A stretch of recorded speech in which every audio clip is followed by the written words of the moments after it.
Happy Vinayagar Chaturthi பிரீத்தி. Happy Vinayagar Chaturthi Chandni. Happy பர்த்டேன்னு கூட நமக்கு நம்ம சொல்லிக்கலாம். ஆமா, சேம்க்கு கூட சொல்லிக்கலாம். சரி, ஓகே. ஃபர்ஸ்ட் ஒரு விநாயகருக்கு ஒரு கும்பிடு போட்டுட்டு ஷோ அப்படியே ஆரம்பிப்போமா? ஓகே.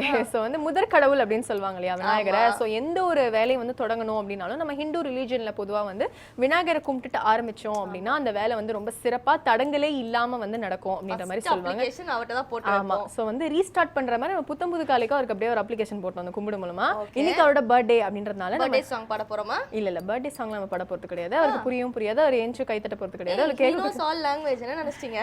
சரி, ஓகே. நம்ம அப்படியே மன்னிப்பு கேட்டுட்டு நம்ம என்ன பண்ண போறோம்னா அவரோட நாள் இல்லையா, சோ அவரை பத்தின நிறைய சிறப்பான விஷயங்களை இன்னைக்கு எபிசோட் ஃபுல்லாவே நம்ம பேசி வந்து வியூஸ் பயங்கரமா வந்து மகிழ்விக்க போறோம். பட் அதுக்கு முன்னாடி புத்தம் புது காலை வணக்கம் சொல்லிடலாமா? சொல்லிடலாம். நேர்கள் அனைவருக்கும் விநாயகர் சதுர்த்தி நல்வாழ்த்துக்களோடு புத்தம் புது காலை வணக்கம்.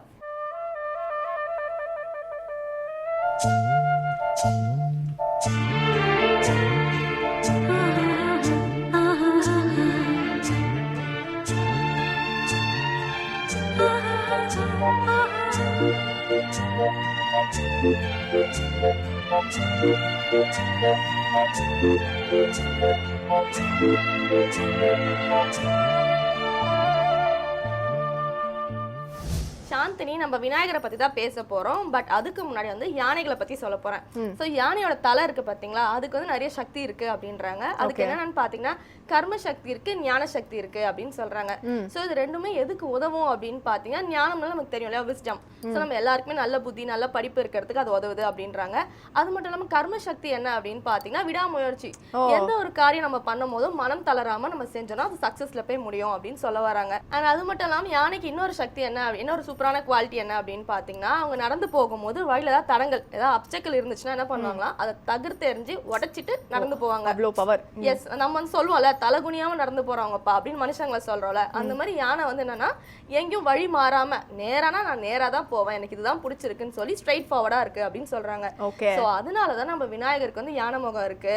சோ அதனால அந்த குவாலிட்டிஸும் நம்ம விநாயகர் கிட்ட இருக்கு. அவரை வேண்டணும்னா நமக்கும் அதெல்லாம் கிடைக்கும் அப்படின்னு சொல்றாங்க. சிவபெருமான் கோவத்தினால ஒரு விஷயம் செஞ்சிருந்தா கூட நம்ம விநாயகருக்கு அதுவே ஒரு பெரிய பிளஸ் பாயிண்டா மாறிடுச்சு இல்லையா. சோ ஃபேண்டாஸ்டிக்கா சொன்னீங்க பிரீத்தி.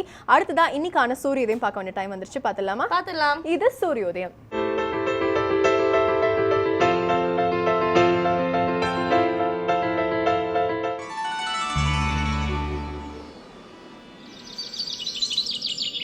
இன்று 5/9/2016 திங்கட்கிழமை, துர்முகி வருடம் ஆவணி மாதம் 20ஆம் தேதி.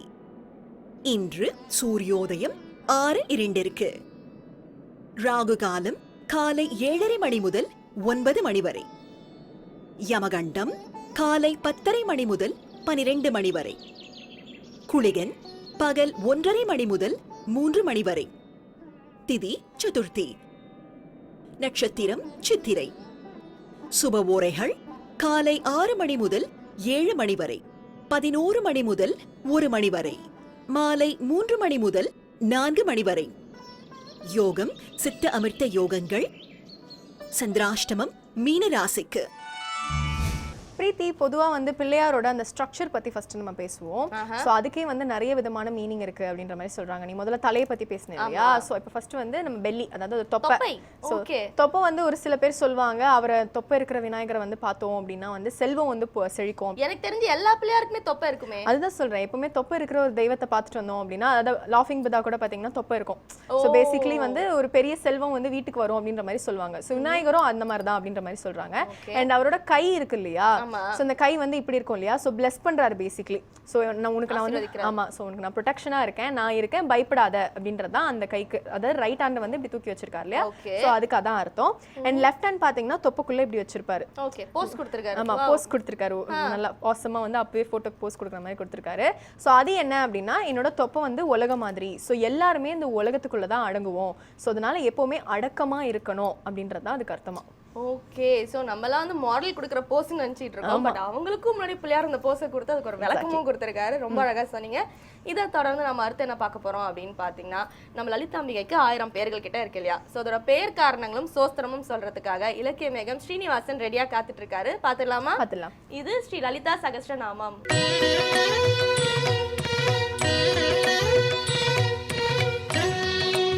श्रीविद्योपासनासक्तं श्रीविद्यापीठभूषणं श्रीविद्याभिनवं वन्दे श्रीकृष्णानन्द सद्गुरुं. அனைவருக்கும் இனி காலை வணக்கம். ஸ்ரீ லலிதா சகஸ்ரநாமத்தின் அற்புத திருநாமங்களை நாம் சிந்தித்து கொண்டிருக்கிறோம்.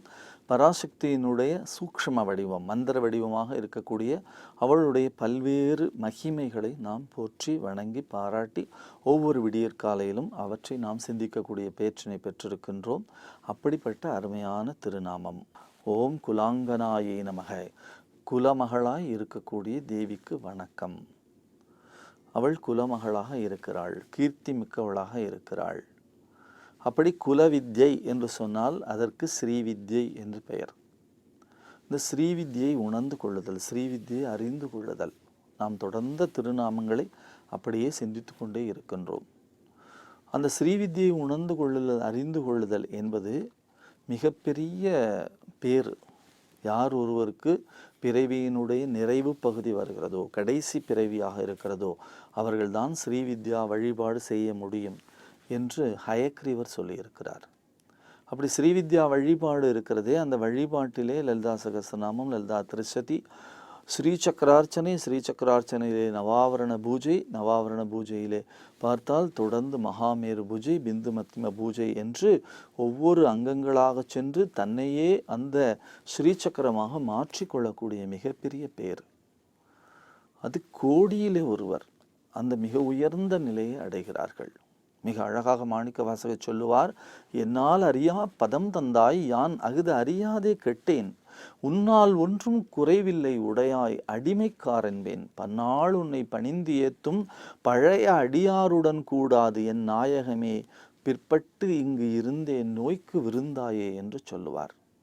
சாதாரண ஜனங்கள் என்ன செய்கிறார்கள்? பல்வேறு விஷயங்களை அனுபவித்து நோய்க்கு விருந்தாக மாறிப்போய் விடுகிறார்கள். ஆனால் கீர்த்திமிக்க குலமகளை அறிந்து கொள்ளக்கூடிய ஸ்ரீவித்யை தெரிந்து கொள்ளக்கூடியவர்கள் மிகப்பெரிய உறுதிப்பாடு உடையவளாக இருக்கிறார்கள். எது தேவை, எது தேவையில்லை, எது அறியப்படக்கூடிய பொருள், அதுதான் மிக முக்கியமான விஷயம் இந்த உலகத்திலே. எது இந்த உலகத்திலே நிரந்தரமாக இருக்கிறது, அமுதம் போல இருக்கிறது என்று கேட்டால் அது சாதாரண ஜனங்களுக்கு இதை எடுத்து சொல்லுவது என்பது அவ்வளவு தூரம் புரிந்த விஷயம் இல்லை. ஒரு எல்கேஜி படிப்பவனிடத்திலே பிஹெச்டிக்குரிய சப்ஜெக்டை யாராவது சொல்ல முயற்சி செய்தால் அது எவ்வளவு சங்கடத்திற்குரிய விஷயமோ அது போன்றது. சாதாரண நிலையில் வாழ்பவர்களிலிருந்து கொஞ்சம் கொஞ்சமாக பக்குவப்படுதல், அந்த பக்குவப்பட்ட முதிர்ந்த நிலைக்கு வந்தவர்கள்தான் இந்த பாதையை தேர்ந்தெடுக்க முடியும். எல்லாரும் குருகுலத்தில் இருந்து படிக்கிறார்கள். உபமன்யு என்று சொல்லக்கூடிய முனிகுமாரனும் வந்தான். அந்த முனிகுமாரனத்தில் இருக்கக்கூடிய உறுதியை, மன உறுதியை, வைராகியத்தை சோதிக்க வேண்டும் என்று சொல்லி குருநாதர் எண்ணினார். அவன் எல்லா வகையிலும் சுறுசுறுப்பாக சுழன்று கொண்டே இருப்பான். விடியற் காலையிலே 4 மணிக்கு எழுந்து விடுவான், ஆசிரமத்தை பெருக்குவான், சுத்தம் செய்வான். அந்த ஆசிரமத்திலே தோட்டத்திலே இருக்கக்கூடிய செடிகளிலே கீழே சுத்தம் செய்தவற்றிற்கு தண்ணீர் பாய்ச்சுவான். கொஞ்சம் நன்றாக விடிந்த பிறகு மலர்களை பறித்து கொண்டு வந்து பூஜைக்குரிய மலர்களை தொடுத்து வைப்பான். பூஜைக்குரிய மலர்களை, உதிரி புஷ்பங்களை தனியாக எடுத்து வைப்பான். குருநாதர் அமரக்கூடிய இடங்களை சுத்தம் செய்வான், மெழுகுவான், கூட்டுவான். அந்த இடத்தை எல்லா வகையிலும் தயார் செய்து பூஜைக்குரிய அத்தனை விஷயங்களையும் எடுத்து வைத்து விடுவான். யாரையும் எதிர்பார்க்க மாட்டான், யாரும் சொல்ல வேண்டும் என்று நினைக்க மாட்டான். முன்னால் நான் தான் செய்தேன் என்று சொல்ல மாட்டான். ஒரு ஓரத்திலே ஒதுங்கி நிற்பான். பெருமை எனக்கு வேண்டும் என்று தலையிலே பட்டம் சூட்டி கொள்ள வரமாட்டான். இப்படி பணிவிலே, பண்பிலே, பக்தியிலே, காரியங்கள் ஆற்றுவதிலே மிகப்பெரிய வல்லவனாயிருந்தான். இவனை தகுதி உள்ளவன் தானா என்று சோதித்து பார்க்க வேண்டும் என்று குருநாதர் எண்ணினார். ஒரு நாள் அழைத்து, தினசரி இங்கே எத்தனை வேளை சாப்பிடுகிறாய் என்று கேட்டார். குருநாதா, நான் 3 வேளை சாப்பிடுகிறேன். காலையிலே பழைய சோறு போடுகிறார்கள், மத்தியானம் சாப்பாடு, இரவு நேரத்திலே இருப்பதை கொடுப்பார்கள், சாப்பிடுகிறேன். சரி, இன்றிலே இருந்து நீ 2 நேரம்தான் சாப்பிட வேண்டும் என்று குருநாதர் ஆணையிட்டு விட்டார். அவன் காலை சாப்பாட்டை புறந்தள்ளிவிட்டான். காலையிலே வேலையெல்லாம் பார்த்துவிட்டு பூஜை முடிந்து மதியம் சாப்பிடுவான், இரவு பழங்களை சாப்பிடுவான். கொஞ்சம் காலம் முடிந்தது. குருநாதர் அழைத்தார், இங்கே வா, இனிமேல் இரவும் சாப்பிடாதே என்று சொன்னார். இரவும் சாப்பிடாதே என்று சொன்ன உடனே அதையும் சரி என்று ஏற்றுக்கொண்டான். மதியம் 1 வேளை மட்டும் சாப்பிட்டிருந்தான். ஆனாலும் கூட அவன் கீர்த்தி மிக்கவனாக பழைய சுறுசுறுப்பிலோ அல்லது பழைய செயல்கள் ஆற்றுவதிலோ அவனுக்கு கொஞ்சம் கூட இடைஞ்சலே இல்லாமல் காரியங்களை செய்து கொண்டிருந்தான். மிகப்பெரிய செயல் வீரனாக திகழ்ந்தான். குருநாதர் 2 நேரம் சாப்பாட்டை நிறுத்திவிட்டு மதியம் 1 நேரம் மட்டும் சாப்பிடுகிறானே, இவனிடத்தில் சோர்வும் இல்லை சலிப்பும் இல்லையே, ஆகையினாலே இவனை என்ன செய்யலாம்? அடுத்து அவர் கூப்பிட்டார், இனிமேல் நீ ஒருவேளை சாப்பிடுவதை நிறுத்திவிட வேண்டும் என்று சொல்லிவிட்டார். அவன் குருநாதர் சித்தம் அப்படியே ஆகட்டும் என்று சொல்லிவிட்டு போய்விட்டான். 1 வாரம் கழிந்தது. 3 நேரம் சாப்பிடவில்லை. இவன் என்ன செய்கிறான்?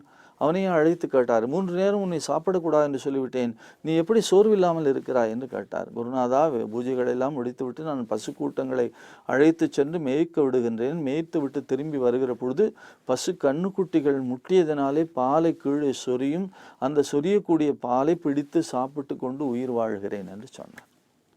ஓ, இனிமேல் நீ பாலையும் சாப்பிடக்கூடாது என்று சொல்லிவிட்டார். 1 வாரம் கழிந்தது. மறுபடியும் பார்த்தால் அவனிடத்தில் சோர்வு இல்லை. எப்படி இது சாத்தியக்கூறு? குருநாதர் அழைத்து, எப்படி நீ இன்னும் சோர்வு இல்லாமல் இருக்கிறாய் என்று கேட்டார். அந்த கன்று குட்டிகளெல்லாம் பால் குடித்த பிறகு அதன் வாயில் இருக்கக்கூடிய நுரைகளை கொஞ்சம் கொஞ்சமாக வழித்து சாப்பிட்டு கொண்டு உயிர் வாழ்கிறேன் என்று சொன்னான் உபமன்யு. ஆச்சரியப்பட்டு போனார். இப்பொழுது சொன்னார், அவற்றையும் நீ சாப்பிடக்கூடாது என்று சொல்லிவிட்டார். 1 நாள் ஆயிற்று, 2 நாள் ஆயிற்று. இவனாலே தாங்க முடியவில்லை. கண்களெல்லாம் கட்டி கொண்டு வந்தன. ஏதாவது சாப்பிட வேண்டும் என்று சுற்றி சுற்றி பார்க்கிறான். ஒரு பாழடைந்த கிணற்றுக்கு அருகிலே எருக்கஞ்செடி வளர்ந்திருக்கிறது. எருக்கஞ்செடி உடைத்தால் அதில் இருந்து பால் வரும். ஆகையினாலே இவன் என்ன நினைத்தான், உணவுப் பொருள் என்று சொல்லி எருக்கம்பாலை குடித்து விட்டான். எருக்கம்பால் ரொம்பவும் சூடானது. அதை என்ன பண்ணிவிட்டது? கண்கள் 2ம் தெரியாமல் செய்துவிட்டது. அந்த எருக்கம்பாலை குடித்து விட்டு 2 அடிகள் நடக்கிறான். பாழடைந்த கிணற்றுக்குள்ளே குருநாதா என்று கட்டி கொண்டே விழுந்து விட்டான். பசு கூட்டங்கள் எல்லாம் திரும்பி வந்து விட்டது. இரவு நேரத்திலே பாடம் நடத்த வேண்டும் என்று குருநாதர் தேடி பார்க்கிறார். எல்லோரும் இருக்கிறார்கள். உபமன்யுவை காணும். உபமன்யு எங்கே என்றால் அவன் வரவில்லையே, பசுக்கள் மட்டும்தானே திரும்பி வந்தது என்று சீடர்கள் சொல்லுகிறார்கள். உடனே கையில் தீவெட்டி எடுத்துக்கொண்டு இந்த உத்தமமான சீடனை, வைராக்கியமிக்க சீடனை தேடிக்கொண்டு வருகிறார். அவர் தேடிக்கொண்டு வருகிற பொழுது எங்கிருந்தோ ஒரு தூரத்திலே குருநாதா குருநாதா என்ற சப்தம் கேட்கிறது. வந்து பார்த்தால் ஒரு பாழுங்கிணற்றுக்குள்ளே கீழே விழுந்து கிடக்கிறான் அந்த உபமன்யு. பச்சிளங்குழந்தை, சின்னஞ்சிறு பாலகன். சாப்பிட வழி இல்லாமல் அந்த இடத்திலே எருக்கம்பாலை குடித்து கண்கள் 2ம் தோற்று போய் நிற்கின்றான். ஆனாலும் அவனுடைய உறுதிப்பாடு, குரு பக்தி கொஞ்சம் கூட குறையவில்லை. குருநாதா குருநாதா குருநாதா என்று கதறிக்கொண்டே இருக்கின்றான். குருநாதர் வந்து பார்க்கிறார். கிணற்றுக்குள்ளே இருக்கிறான். ஆட்களை விட்டு மேலே தூக்கி வரச் சொன்னார். தன்னுடைய மிகப்பெரிய தவ ஆற்றலினாலே வானுலகத்திலிருந்து அஸ்வினி தேவர்கள் என்று சொல்லக்கூடிய மருத்துவர்களை அழைத்தார். மருத்துவர்கள் கண்கள் தெரியக்கூடிய மந்திரங்களை சொல்லி அந்த மருந்தை தருகிறார்கள். அப்பொழுது குருநாதருடைய ஆணை இருக்க வேண்டும் என்று சொல்லுகிறார். குருநாதர் சொல்லுகிறார், நீ சாப்பிடலாம் என்று சொல்லுகிறார். ஆனால் அஸ்வினி தேவர்கள் சொல்லுகிறார்கள், பட்டினியாக கிடக்கக்கூடியவன் ஏதாவது சாப்பிட்டால்தான் திரும்ப இந்த மருந்தை கொடுக்கலாம் என்று சொல்கிறார்கள். அப்பொழுது கூட சொல்கிறான், குருநாதர் சொல்லாமல் நான் சாப்பிட மாட்டேன். அப்பொழுது குருநாதர் பார்த்து கண்ணீர் பெருக்கி சொன்னார், உன்னுடைய உத்தமமான பக்தியை நான் மெச்சுகிறேன். இதோ என் கரங்களாலே உனக்கு உணவு தருகிறேன் என்று உணவை கொடுத்தார். அஸ்வினி தேவர்கள் அவனுக்கு கண்கள் தெரியக்கூடிய மிகப்பெரிய மருத்துவத்தை அளித்தார்கள். அப்பொழுது குருநாதர் ஆசீர்வதித்தார், உன்னால் இந்த உலகத்திலே நடந்தது, நடப்பது, நடக்கப் போவது 3 காலங்களுக்கும் தெரிந்து கொள்ளக்கூடிய மிகப்பெரிய வலிமையை உன்னுடைய கண்கள் பெறட்டும் என்று சொன்னார். அத்தகைய மிகப்பெரிய தன்மையை பெற்ற உபமன்யுதான் அடியார்களுடைய வரலாற்றை வடமொழியிலே எழுதக்கூடிய ஆற்றல் நிறைந்தவனாக மாறிப்போனான் என்று புராணங்கள் சொல்லுகிறது. எதற்காக என்று சொன்னால், மிகப்பெரிய வைராக்கியம், எப்படி இருந்தாலும் உறுதி, அந்த உறுதியிலே இருந்து கொஞ்சம் கூட புறம் வாங்காத தன்மை, இதெல்லாம் வர வேண்டும் என்று சொன்னால் பக்தியினுடைய உச்சம் இருக்க வேண்டும். அப்படிப்பட்ட உச்சம் இருப்பவர்களுக்காகத்தான் இந்த ஸ்ரீவித்யை வழங்கப்பெறுகிறது. இந்த ஸ்ரீவித்யை வழங்குவது, ஸ்ரீவித்யை பெறுவது என்பது இருக்கிறதே, அது சாதாரணமான விஷயம் இல்லை. ஸ்ரீவித்யை தான் குலவித்தையாக இருக்கிறது. ஆகையினாலே தான் குலசங்கேத பாலினி என்ற இரகசியமாக சொன்ன அந்த திருநாமத்தை தொடர்ந்து இந்த அருமையான திருநாமத்தை நமக்கு பராசக்தி வழங்கி இருக்கின்றாள். ஓம் குலாங்கனாயே நமக என்று சொல்லக்கூடிய திருநாமம்.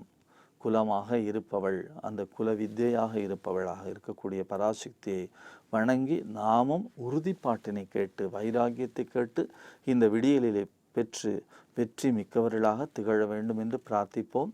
லலிதா சகஸ்ரநாமத்தின் அருமை திருநாமங்களை தொடர்ந்து சிந்திப்போம். நாளை சந்திப்போம். நன்றி, வணக்கம்.